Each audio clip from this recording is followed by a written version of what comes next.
Breaking news po mga kababayan. Nako po, ginulat na naman ni Robin Padilla ang buong mundo.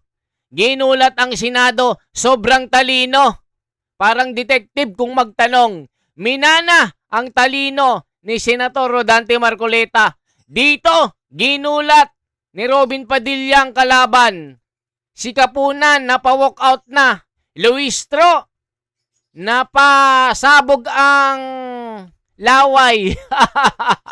So mga kababayan, talagang maraming bumilib kay Robin Padilla.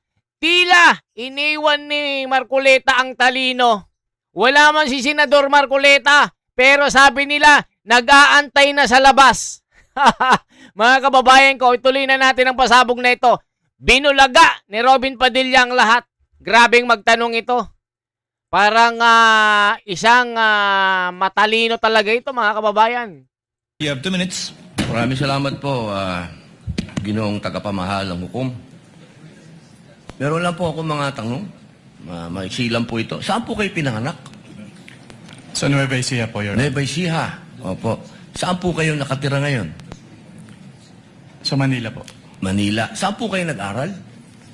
Central Luzon State University po, ng accountancy, and then Saan Arellano po, University ng Juris Doctor po. Okay. Saan po kayo nakaikot na sa bansa natin? Nakaikot na po ba kayo ng Mindanao, sa Bicol? Marami na po akong naikutan, hindi ko na po maalala lahat, Your Honor. Opo. Kayo po ba yung nakarating na sa BARM? Yes po, Your Honor. Opo. Saan po sa BARM? Sa Sulu? Sa Basilan? Maguindanao? Hindi niyo po matandaan? Hindi ko Maubos po po yung oras ko. matandaan, Your Honor, kung saan. Bicol po. Nakaikot na po kayo sa Bicol? Yes po, Your Honor. Saan po sa Bicol? Sa Camarines Norte? Sa Camarines Sur po. Sur. Sa Norte, hindi pa po. Hindi ko po maalala kung... Nakaikot na po kayo sa mga bundok. Saan po, Your Honor? Mga bundok. Yes po, Your Honor. Nakita niyo na po ba ang pangangailangan ng mga tao sa malayong lugar? Katulad ng gamot.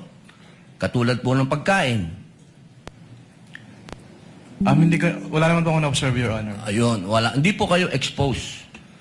Exposed po ba kayo sa threat ng terrorism sa bansa natin? Nabalitaan niyo po ba ang ISIS, ang NPA, ang Abu Sayyaf? Exposed po ba kayo doon sa mga balita? Sa news po, may Sa mga news. nabalitaan po ako, Your Honor. Opo. Alam niyo po ba na kung gaano nakagrabe ang terrorism? Wala po akong threshold, Your Honor, to determine that. Wala po. Pero kayo po ang humahawak ng investigasyon patungkol sa confidential fund. Tama po ba? Hindi po siya investigation, evaluation po. Evaluation. Ako, tama-tama. Ibig po sabihin, kahapon po, sinabi ninyo na gumawa lang kayo ng preliminary investigation. Tama po ba? Preliminary inquiry. Hindi po. Part po siya ng process namin na mag-issue po kami ng AOM. Opo. So, ibig po sabihin, kahapon kasi narinig ko parang yung ginawa nyo, preliminary lang. Yung AOM po, preliminary lang. Opo. Hindi po yun konklusyon. Kung ang tinutukoy niyo po ay yung... Meron po kasing provision as to the joint circular as to tinatawag na prima facie. Pakisagot na lang po kung konklusyon ba po yun? Final? Hindi po kasi we require So, hindi them. po final. Based Boss, on the AOM po. konti lang po oras ko, hindi po final. Sa AOM po, yung AOM po hindi pa final. Hindi po final. Opo. Kayo po ba ay naniniwala na ang mga confidential agent dapat magpakilala? Sabihin ng kanilang mga totoong pangalan? Wala pong provision as to that po sa joint circular, Your Honor. Opo. Kayo po mismo, palagay niyo po, sa personal po ninyong pagkakaintindi, ang mga confidential agent dapat po bang magpakilala? Since that calls for an opinion, hindi po ako authorized to express that, Your Honor. Ano pong definisyon niya ng confidential? Based on the joint circular po, ang confidential expenses ay yung... Hindi po expenses, confidential lang po. Bilang kayo po ay abogado, ano po ang pagkakaintindi niyo sa confidential? classified po, Your Honor. Okay. Boss, sa next na lang po akong round. Thank you, Senator Salamat Judge po. Padilla. You may avail of the second round. Next would be Senator Judge Marcos. You are recognized, ma'am. You may proceed when you're ready. You have 2 minutes. Thank you very much, Presiding Judge. Okay, kanina sinabi mo na hindi ka umabot doon sa notice of disallowance pero andun pa rin sa ICBAO nung na-release yung notice of suspension, di ba? Yes po, Your Honor. Okay. So, doon sa notice of suspension, katulad ng disallowance na sabi mo, kahit wala ka na ron, you were made aware kasi nabalitaan mo. Pinagbawal ba ng COA yung mga confidential expenses dahil peke o fictitious, gawa-gawa lang yung mga AR? Anong pong notice yung tinutukoy niya po, Your Honor? Doon sa mga AR ng OVP, meron bang sinabi na gawa-gawa lang, hindi tunay, peke? Dahil hindi po yan yung focus ng audit namin, wala po kaming basis para magkaroon ng findings po doon sa mga sinasabi niyo. So ang sagot, no. Walang sinasabi na fictitious yung AR. At doon sa AOM, pati sa suspension, gano'n na rin sa ND, sinabi ba ng COA na yung AR and documentary evidence of payments, yung debt, peke, falsipikado, huwad? Since hindi po yan yung focus ng audit po namin, wala po kaming findings about that, Your Honor. Sinabi ba doon na falsipikado yung debt at saka yung AR? Na it was forged, kumbaga? Wala pong ganong findings, Your Honor. Wala rin, di ba? At doon sa mga pangalan ng mga recipient ng award, tama ba ako sa pagkaintindi na hindi rin sinita ng COA yung mga kakaibang pangalan tulad ng Mary Grace Piatos, Andy Lim, etc. Ang sinabi at binanggit talaga ng COA ay yung mga datos na hindi tumutugma. Tama ba? Since what we did is compliance audit po at wala namang provision yung circular as to the use of aliases, yes po, wala po kaming findings po. Kasi sabi mo nga, neither allowed nor prohibited. Tama po. So, doon sa AOM at sa notice of suspension, the names of these reward recipients was never raised by COA. Di ba? Yes po. Tama. Dahil nangyayari talaga na kakaibang pangalan ang binibigay kapag confidential or intelligence fund. Kaya isa pang tanong ko, dun sa notice of suspension, pati na rin sa ND, ang pagkaintindi natin, final ba ito o hindi? Kapag sinabi po kasing notice of disallowance under the joint circular, meron na pong obligation to restitute agad. Tama, final siya sa COA. Pero kahit ang desisyon ng COA, pwedeng dalhin sa Supreme Court para maging pinal na pinal. Di po ba? I-clarify ko lang po, kapag dumating na po kasi sa Supreme Court, ang tanging ground na lang po dyan ay grave abuse of discretion amounting to lack or excess of jurisdiction. So wala na pong kinalaman po yung factual matters. Ganun nga, talaga naman na matters of fact, hindi naman rin na-raise sa Supreme Court, tama ka doon. Pero hindi pinal. Pwedeng dalhin sa Korte Suprema. At no point are these final. I-clarify ko lang po, yung decision po ng COA to restitute ay hindi po apektado nung pag-file sa Supreme Court. So kahit mag-file po sila ng petition for certiorari sa Supreme Court, kailangan na po nilang ibalik kaagad. Kasi yung pendency po ng petition for certiorari, hindi po niya na-stay yung obligation to restitute. Naintindihan natin yon, pero hindi pa tapos ang kaso. Pwede pang dalhin sa Korte Suprema, hindi po ba? At saka dun sa notice of suspension, balikan ko lang, was there a finding na ginamit sa pansarili yung mga confidential funds ng OVP? That is a presumption po under joint circular. Misappropriated ba yun? Kindly wrap up. That is a presumption po. Hindi po kailangan directly sabihin kasi nagkaroon po ng presumption. Pero hindi sinabi. Sa madaling sabi, Pero dahil wala presumption talagang po siya, hindi po siya kailangan sabihin, Your Honor. Naintindihan ko, pero wala doon. Is there a COA finding na ninakaw ang confidential funds doon sa various AOMs and notice? Meron bang sinasabi doon na ninakaw? It was stolen? There is a prima facie evidence na nagamit po siya for personal use or benefit under the joint circular. Kaya nga. Kindly wrap up, Senator Judge Marcos. Yes, You're gonna bail us I round am two. done, but I have questions kung may second round. There will be a round two, and I will register you, Senator Judge Marcos. Thank you. Senator Judge Ejercito is recognized. You may proceed, sir. And Dito mga kababayan, mapapakape na lang si Gatchalian. Naubos na yata yung chicharong baboy sa kasuka. Hindi man lang marinig, nakakabinging katahimikan. Itong si Gatchalian, bigyan na nga ng batuta yan para palayasin ang mga buhaya dyan. Nasira.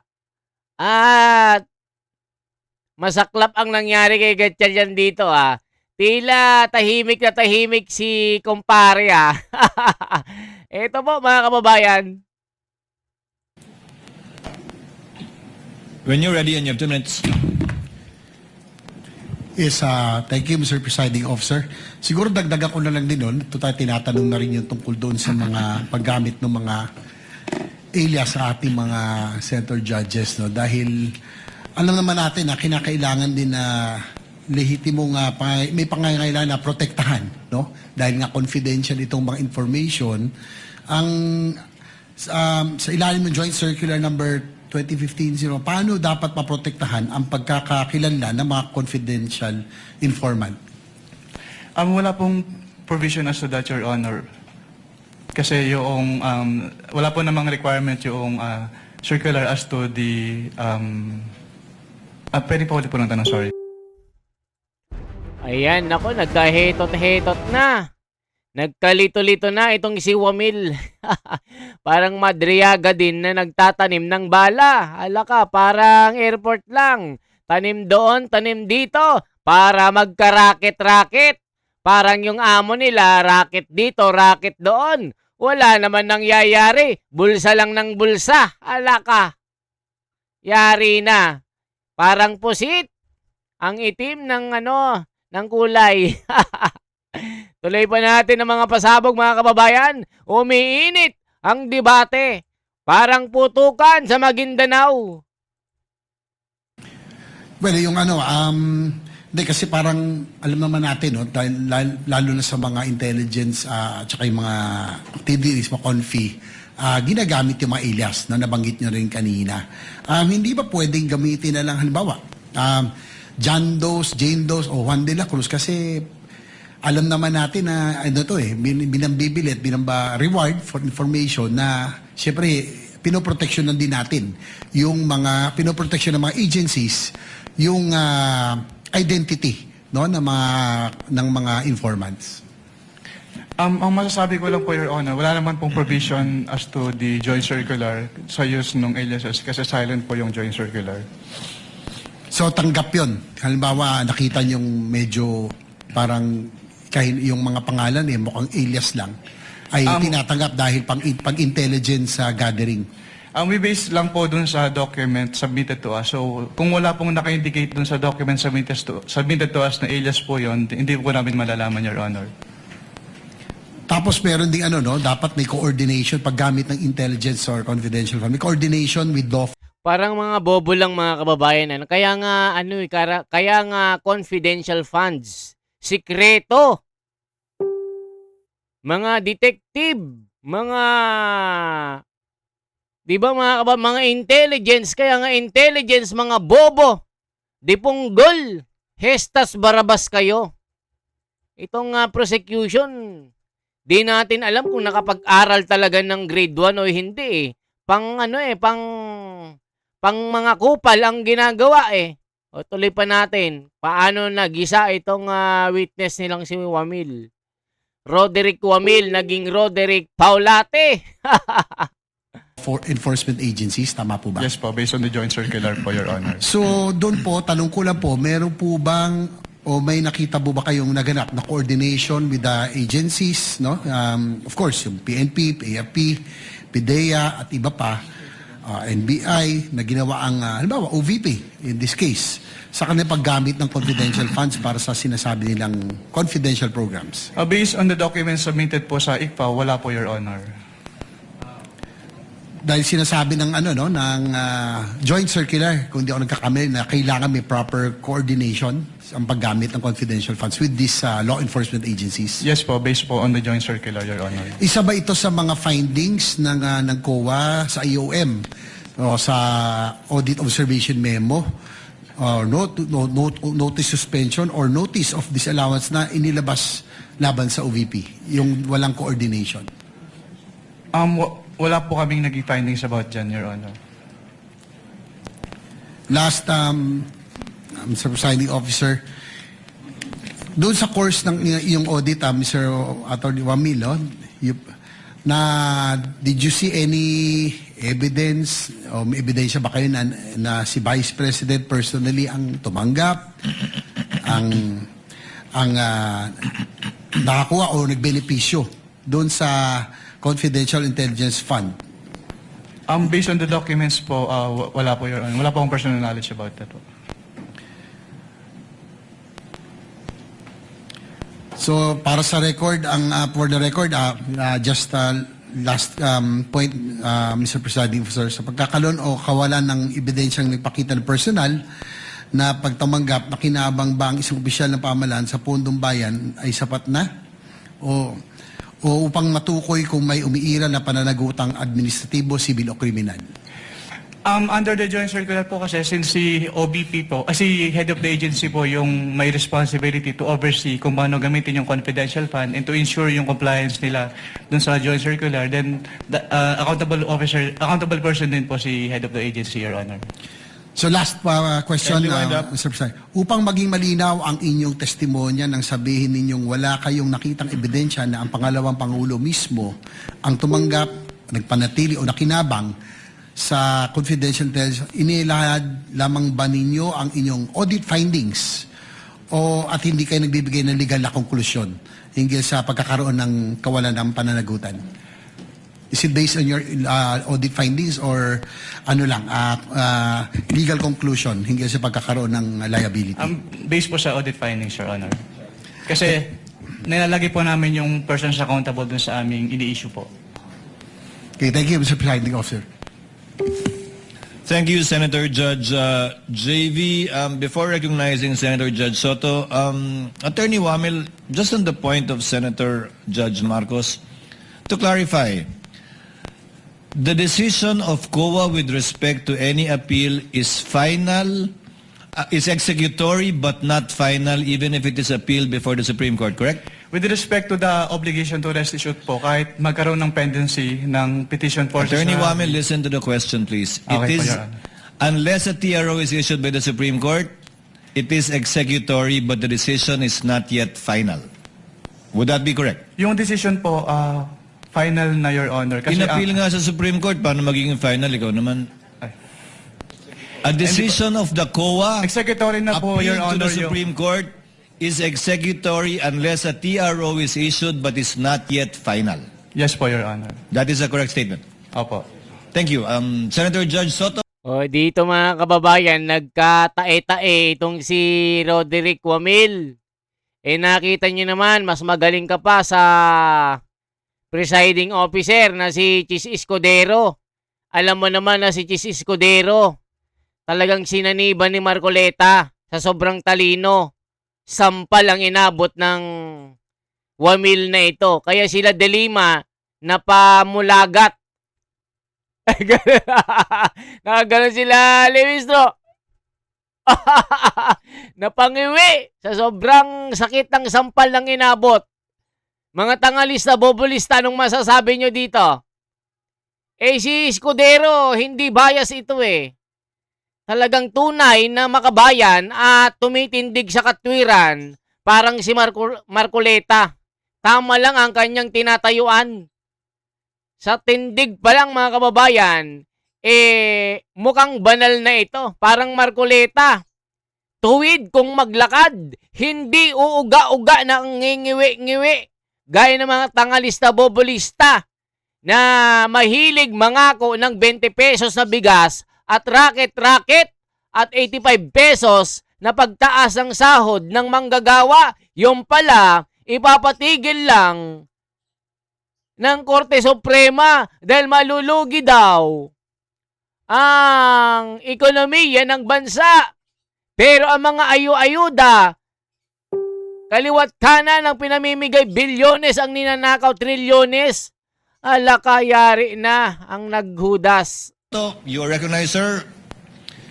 You may proceed when you're ready. You have 2 minutes.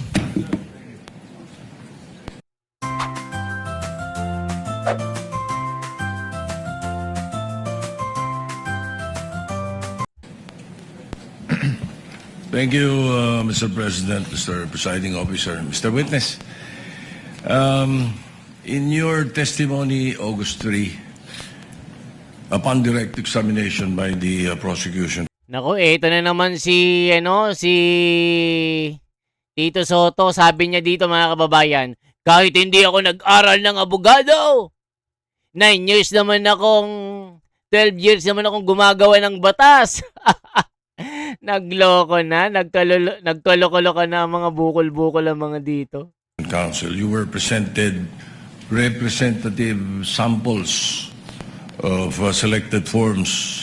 The question 845 acknowledged receipts, if I remember it right. Correct ba yun? Yes po, Your Honor. Alright.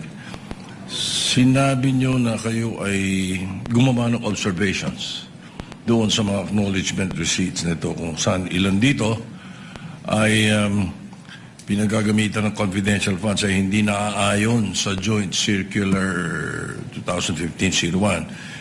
Ngunit may mga acknowledgement receipts, according to how I recall it, na wala naman kayong observations, ano?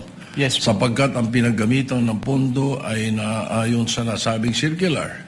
Tama ba? Yes po, Your Honor. Alright. Halimbawa, yung acknowledgement receipt ni Mary Grace Mary Grace Piatos na 70,000 for medicine, walang supporting documents.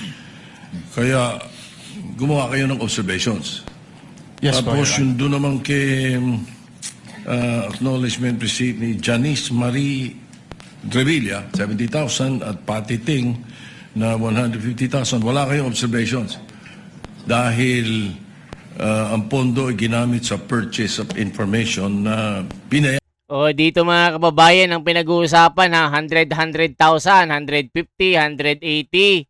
Pero yung mga ninakaw ng mga mali-maleta sa mga listahan na mga sundalo na marino, kasama itong si Iskul Bukol sa nakatanggap ng mali-maletang pera na ayaw ng imbestigahan ni Ping Lacson at ni Tuplok dahil ipapaubayan na daw ang lamesa kay Boyeng. Hala ka! Magkano ang isinampal? Parang bouncer. Sabi nga ni Topacio, itong si Ping Lacson, parang bouncer. Papapasukin lang yung mga gusto at yung mga malalaking katawan. Yan yung sabi ng komento mga kababayan na. Pero pag hindi gusto, labas ka, labas ka. Pero pag kayong mga kaalyado, save ka dito. Magkano? Akin yung maleta. Yari na. payagan o allowed ng nasabing circular. Tama ba? Yes po, Your Honor. That's the way I recall it. All right? Okay, now, ito ngayon ang tanong ko. Out of these 845 acknowledgement receipts na pinag-uusapan sa kasong ito, ilan ang nagawa nyo ng observations dahilan sa kawalan ng supporting documents? Hindi ko na po matiyak kung ilan yung exact number po, Your Honor.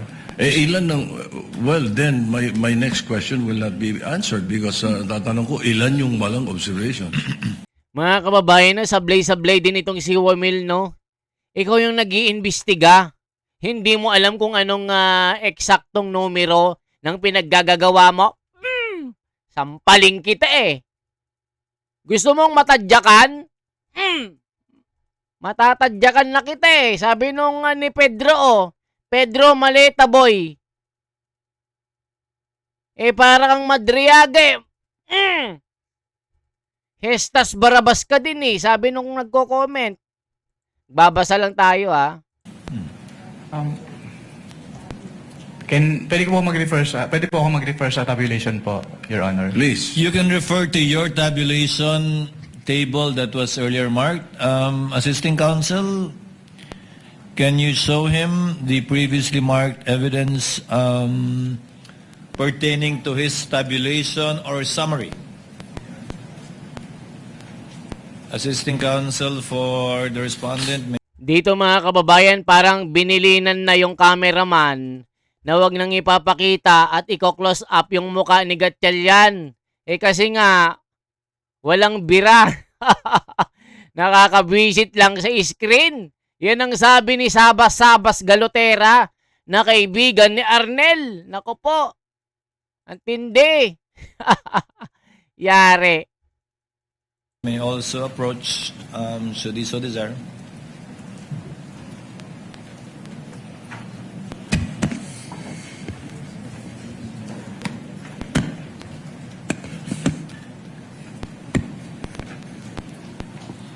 Wala na yung resibo. Yung listahan po. Hindi na makita. Nag-igit-igit na sila Luistro at Kapunan. De Lima. Your Honor, I'll have to count po. since wala pong Nagka-hello-hello. What do you mean? You have to count the 845. sama. Yes po, Your Honor. Wala kang percentage man lang. Since personal notes ko lang po ito, Your Honor, at raw tabulation lang po siya.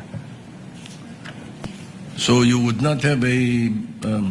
Gano'ng katagal nga abutin niya kung bibilangin mo?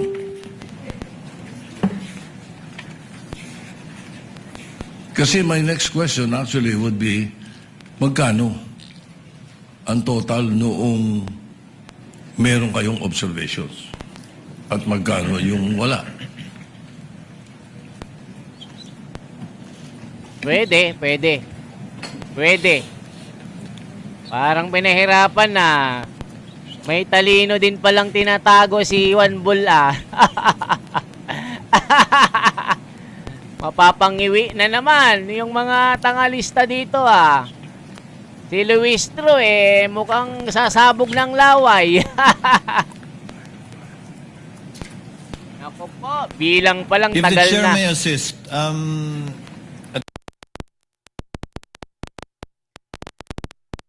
Mukha ni yung mukha ni Iskul Bukol oh. Parang bagong tanggap ng maleta. Ay nako, mga kababayan, nasa ng bayot dito. Dito nga mga kababayan si Kapunan at yung isang witness nagkasagutan mamay tatapik natin yan. goods and medicines that you made observations to and suggested to be suspended. So I presume it pertains to those ARs. Yes po, Your Honor, pero amount lang po kasi yung naka-indicate po doon. And the total is Sa 845, Mr. Presiding Officer, ilan ang total? Magkano yung total? Sa 845? May I be allowed po to peruse po yung notice of suspension? you Your may refer to it. Papayag na kasi ko sa ballpark figure, basta't bigyan mo lang ako ng kasagutan. Anong total nung 845? Ano yun? 125 million? Out of the 125 million, ilan po?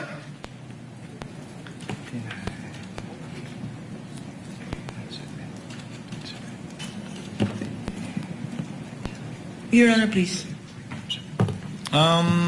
Let's wait for the witness counsel to answer. He's referring to your marked exhibit, the notice of suspension. I believe it's on the first page, Attorney Wamil. Sa first page po, with respect to the payment of rewards po, 59,787,000 pesos po, Your Honor. With other purchases naman po, umabot po siya ng around 15 million pesos, Your Honor. So ilan yung walang observations? Wala kayong observations? Bali, ang total po ng may observation namin ay around 75 million pesos po, Your Honor. 75 million sa may observations, so around 50 ang mga walang observations. Ganun ba? Mga kababayan, ang nawawala halos 50 million lang. Pero yung ninakaw ng mga animal, ng mga Hestas Barabas sa flood control, halos 2 trilyong piso. Parang sentimo lang itong kay Sara. Di ba mga kababayan ng mga Hestas, balasubas sa mga ito? Yes po, Your Honor. And, all right, so that is for the 125. Isipin nyo. Yes po, Your Honor. I don't have any time anymore, so it's okay, thank you. Thank you, Senator Judge Soto. Senator Judge Lacson may Oy, proceed with his matumpare. interjections when he's ready. You have 2 minutes, sir. Thank you, Mr. Presiding Officer. Good morning, Attorney Wamil. Good morning po, Your Honor. Kindly refresh my memory, no? Kasi ang pagkaalam ko, sa paggamit ng intelligence saka confidential fund, hindi lamang sa pinapayagan o hindi pinagbabawal ang paggamit ng alias, kundi necessity for practical reasons, di ba? Yes po, Your Honor. And idadivert lang yung totoong tao nasa likod ng mga alias kapag declassified na. o tapos na yung tinatawag na confidential or intelligence operations. Tama, di ba? Yes po, Your Honor. So ang tanong ko, wala ba kayong efforts na alamin kung sino yung mga nasa likod ng mga aliases na sinabit sa inyo? Since document-based lang po kami, Your Honor, hindi na po. Wala po kami. Yan ang susunod yung tanong. Ano? Bakit paper audit lang kayo? Wala kayong physical? Parang bitin yung inyong pagsasagawa ng audit. Kasi paano nyo malalaman kung legitimate yung pumirma doon sa acknowledgement? Alam mo, Lacson, isa ka rin di punggal eh. Alam mo, naging chief PNP ka pa naman. Alam nga naman ilagay nila yung kanilang personal na informasyon sa kanilang pagkakakilanlan. Nako po mga kababayan, pag nandyan si Marcoleta, masasampal ka ng sapatos na nakaapak ng tae ng kalabaw eh. Receipts, kung hindi nyo inaalam kung meron bang totoong tao na nasa likod noong mga aliases na yon. Opo. Since what we do po in ICFAO po is compliance audit lang po, Your Honor. So kung ano lang po talaga yung provisions na nasasaad dun sa joint circular, yun lang po talaga yung ginagawa namin, Your Honor. That brings me to my next point. Baka pwedeng i-recommenda mo na i-amend nyo yung inyong JMC. Kasi parang bitin, no? In fairness to the concerned offices or persons na ino-audit, dapat kumpleto yung due process, hindi ba? Yes, po, Kasi Your kung paper lang, magre-rely lang kayo sa mga submission, hindi nyo inaalam, you don't go further than that, di ba? Anyway, wala ka naman doon hindi ka naman deputy commissioner pa o associate commissioner, so siguro, i-recommend mo na lang na i-amend yung inyong JMC. So my next question is, what would you consider as evidence of success of a particular surveillance operation and or intelligence information gathering activity? Ano yung evidence of success? Actually, walang specific na document yung sinasabi ng joint circular, pero nagbe-base po kami dun sa mismong wording po na dapat merong causal link between the successful intelligence or surveillance activities vis-a-vis yung information given by the informer. Okay. Would an after surveillance report or after intelligence report ng particular na agent, would it suffice para i-consider yung evidence of success? I'm not referring to the entire operation. Kasi kapag nagsagawa ng surveillance, nagsasagawa ng after surveillance report, whether negative or positive, would you consider that as evidence of success? Katulad po ng sinabi ko, tinitingnan po namin yung causal link. Kung may causal link between the success and the information given by Yun the ang problema kasi bitin nga yung inyong audit. So I would reiterate, i-recommend mo na i-amend ninyo yung inyong circular. Thank you. Thank you, Senator Judge Lacson. Before proceeding to round two, Chair would like to make some interjections. Attorney Wamel, you read the notice of suspension earlier and you gave what amount again? Can you kindly give him a copy? Counsel for Prosecutors?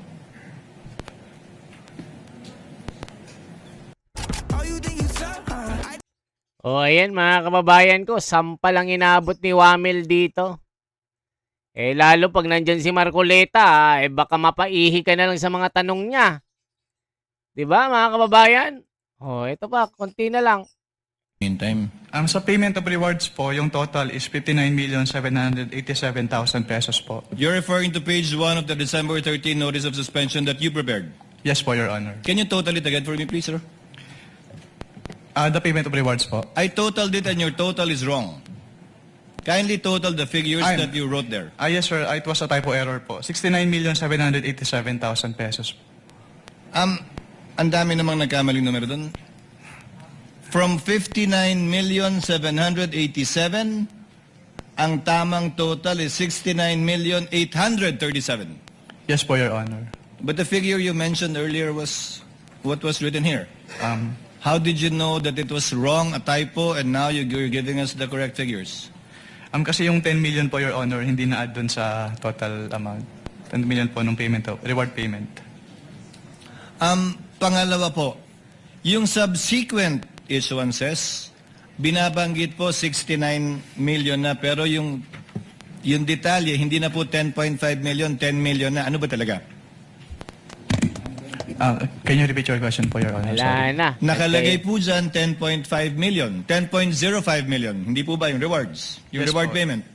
Yung subsequent documents issued by COA already referred to it as only 10 million. Anong pagkakaiba yun?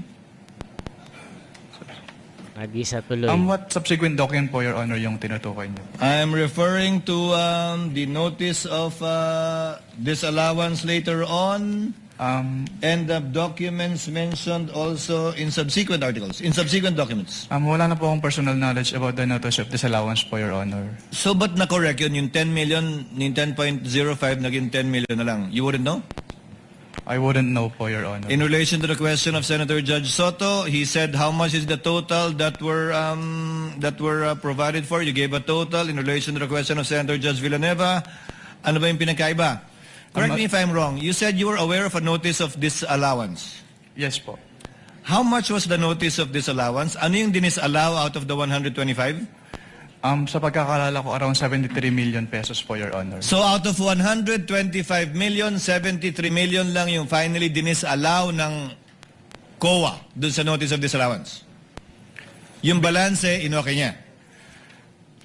Ang makakasagot po niya, Your Honor, yung next witness po. No, if you're familiar with the notices of disallowance, you testified, Attorney Wamil, that AOM, notice of suspension, notice of disallowance. So sa dulo, pag iba na yung amount na nakalagay doon, marami nagtanong kanina, yung dinisallow lang ultimately is only 73.287 million. Posibleng magbago talaga yun, di ba? Yes po, Your Honor. So yung AOM mo, yung kabuuan ng 125, yung AOM mo pangalawa, kabuuan ng 125, yung notice of disallowance mo, ay yung notice of suspension mo, kabuuan ng 125, pero posibleng iba na ang amount ng notice of disallowance rather. Yes po. Depending on the evaluation po kasi yun nung nag-audit po. Now, one final question for this round as well. Let's focus on the failure to liquidate and notice of demand. Yung AOM po ba may failure to liquidate na at notice of demand na? Wala pa. I'm citing paragraph 8.3 of the JMC. Kapag AOM po kasi, Yes or no? wala pa po. Yun po, yung AOM po kasi yung parang kinukonsider namin as demand po, Your Honor. So, wala. Saan po nakalagay sa AOM na may demand kayo? Kasi ni-require po namin sila na to comply with the submission po of the documents. Attorney Wamil, there is a big difference because your notice of suspension, does it include the demand? Pardon, Your Honor. Does the notice of suspension include a demand to pay?